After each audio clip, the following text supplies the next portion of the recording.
নবী করিম সাল্লাল্লাহু আলাইহি ওয়াসাল্লাম বলেছেন, লাইলাতুল কদর আমি পেয়েছি, কপালে কাদামাটি ছিল, বৃষ্টি হচ্ছিল, তার মানে ওই রাতে বৃষ্টি হতে পারে, ওই রাতে বৃষ্টি হতে পারে।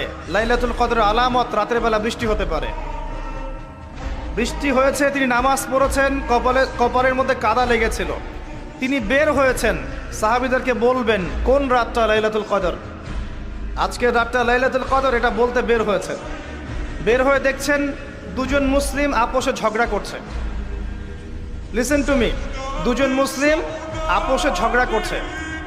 আমরা বলি না যে মুসলিমদের মাঝে ইখতিলাফগুলো রহমত, আমরা বলি না? দুজন মুসলিম আপোষে ঝগড়া করছে। এই কাজটার কারণে আল্লাহ রাব্বুল আলামিন নবী সাল্লাল্লাহু আলাইহি ওয়াসাল্লামের হৃদয় থেকে এই কথাটাকে তুলে নিলেন। তিনি আর বললেন না এক্স্যাক্টলি কোন রাতে লাইলাতুল কদর ছিল, তিনি বলতেই বেরিয়েছিলেন যে কোন রাতে লাইলাতুল কদর ছিল। আমাদের ইখতিলাফের কারণে আমরা সেই নির্দিষ্ট রাতটাকে হারিয়ে ফেলেছি। তবে এর মধ্যেই খায়ের আছে, এর মধ্যেই কল্যাণ আছে। আরবিতে একটা প্রবাদ আছে,